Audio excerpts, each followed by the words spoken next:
autorisé de la toucher. Ok, mais lorsque la mère de la victime déclare que vous lui avez administré des coups, que vous n'avez pas travaillé de manière professionnelle. Je ne reconnais pas cela, Monsieur le Président. Est-ce que vous reconnaissez lui avoir administré les coups pendant qu'elle était sur les lignes? Comment parachuterais-je par cela si je ne vous dis pas ce qui s'est passé pour que j'arrive à lui administrer les coups? Non, attendez, essayez de collaborer avec nous, hein, c'est-à-dire de répondre aux questions que le tribunal vous pose.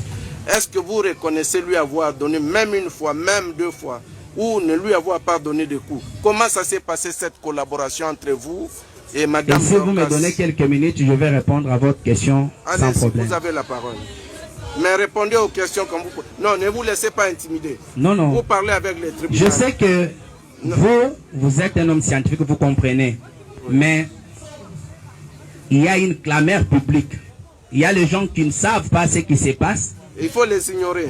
Qu'est-ce qui s'est passé? Il faut ignorer ce qui s'est passé. Voilà ce qui s'est passé. Oui. J'ai expliqué à la dame les biens fondés et les dangers courus au cas du refus de l'assistance que nous devons lui apporter gratuitement en âme et conscience parce que nous pratiquons la couverture sanitaire universelle. Les soins maternels sont gratuits.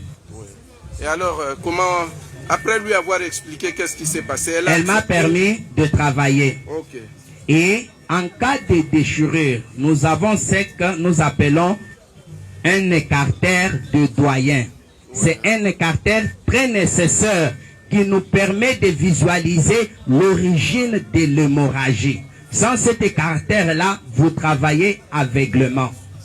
Je lui ai expliqué que tu vois ça, ça va me permettre de visualiser d'où vient l'hémorragie. La dame me dira, je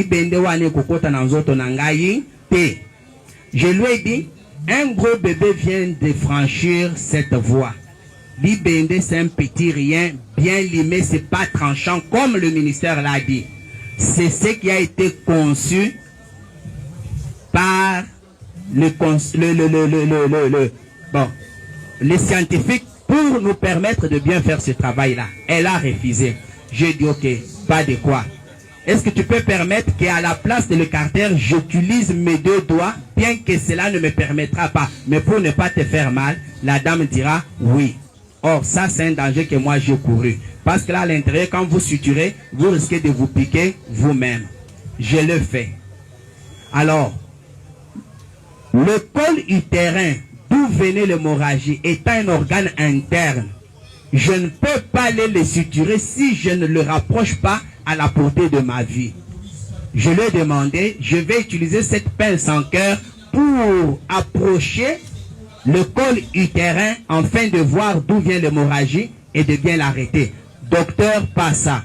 Je dis non, non, madame, tu m'as dit que je peux t'aider et tu m'as permis de faire ce que je fais. Laisse-moi continuer. Et moi, je travaille avec les matériels qui sont stériles. Mes mains sont gantées de gants stériles. Il n'est pas permis à une tierce personne de les toucher ou de s'approcher brutalement de moi. À ma grande surprise, après avoir collaboré bien avec notre accouchée, pendant que j'amène les mains, elle prend ses mains sales par rapport aux miennes qui sont propres et pures et les repousse. Et quand j'approche avec la pince, elle saisit avec ses mains souillées de sang et repousse ma pince. Je dis, madame, tu ne comprends pas les dangers que tu cours. L'infection peut en suivre.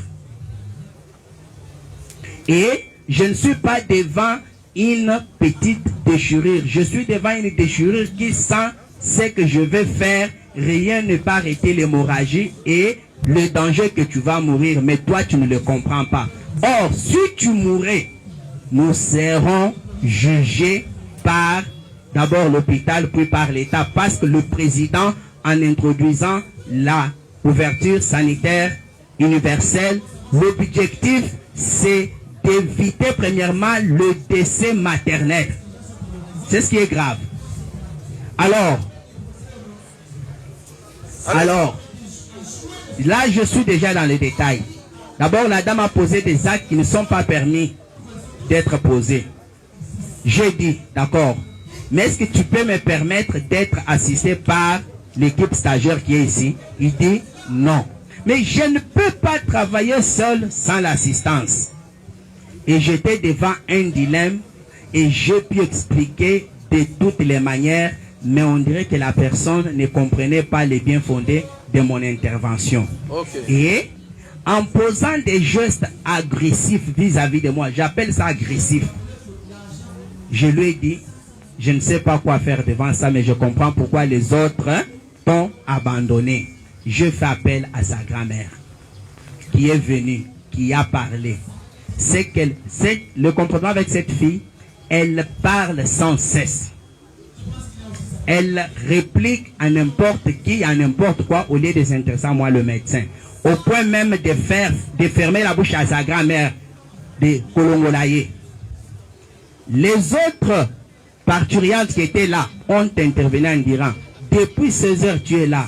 Yo mokonde ozamwasi ya kubota biso pe toye pona tobota ndenge nini yo a privatisé donc yo moko simbi ba médecin biso ba kotala biso quand et là j'ai à peu près 6 femmes en travail aussi avec 2 lits et une à la porte en train de pleurer malgré